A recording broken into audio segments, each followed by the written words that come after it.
One retiree sells his family home, moves his belongings to his new Florida condominium, severs most of his New York ties, and rents an apartment where he stays when he returns north for the summer months.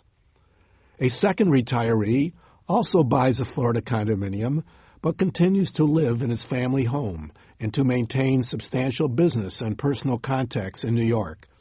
Each October he leaves for Florida and in May returns. Both claim to be Floridians. The first retiree probably has effectively changed his domicile to Florida. The second probably has not. Most snowbirds fall somewhere in the middle of this scenario. The key word throughout this seminar is domicile. Although the word domicile has been around for many years and has been the subject of legal decisions and law treatises, there is still great uncertainty in many factual situations as to whether or not a change of domicile has actually occurred. Domicile was defined by Roman law to mean in whatsoever place an individual has set up his household goods and made the chief seat of his affairs and interests, from which, without some special avocation, he has no intention of departing, from which, when he has departed, he is considered to be away from home, and to which, when he has returned, he is considered to have returned home. The concept of domicile has not changed much since the Roman days. Domicile is characterized in the New York tax regulations as a place which an individual intends to be his permanent home and the place to which he intends to return whenever he may be absent. They point out that once established, a domicile continues until a person moves to a new location with a bona fide intention of making his fixed and permanent home there, and that each person can have only one domicile. They state that if he has two or more homes, his domicile is the one which he regards and uses as his permanent home.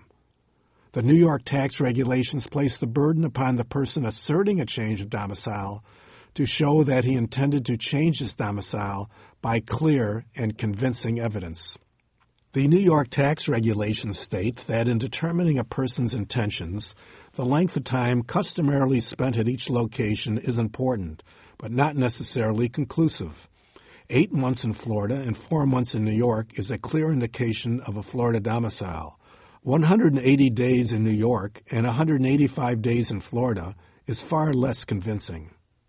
In the full text, I examine numerous cases where the court has been called upon to decide whether or not a change of domicile from New York to Florida has been effective. In those cases, you will find quotations such as, whether the place of habitation is a permanent home of a person with a range of sentiment, feeling, and permanent association with it. One judge commented, change in domicile is not a form of chess or a given set of maneuvers that themselves will carry the day for a taxpayer claiming to have changed his domicile. Instead, the taxpayer must prove his subjective intent displayed through his conduct. Another judge commented, an individual's general habit of life is more indicative of his intention regarding domicile than formal declarations. In a leading case, the court stated, every retiree may select and make his own domicile, but the selection must be followed by proper action. Motives are immaterial except as they indicate intention.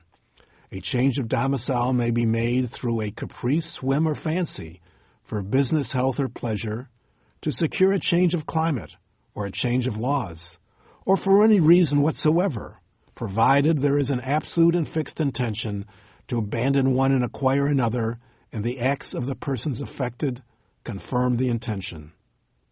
A retiree may elect between his winter and summer residence and make a domicile of either, provided he acts in good faith. No pretense or deception can be practiced, for the intention must be honest, the action genuine, and the evidence to establish both clear and convincing. The court pointed out that the burden of proof rests on the party who alleges a change of domicile. The answer to the question posed initially for this session is yes. If you continue to live in your New York home, you still may have effectively changed your domicile to Florida, but there are several factors that the taxing authorities will take into account to determine whether or not Under all the circumstances, you have effectively changed your domicile to Florida.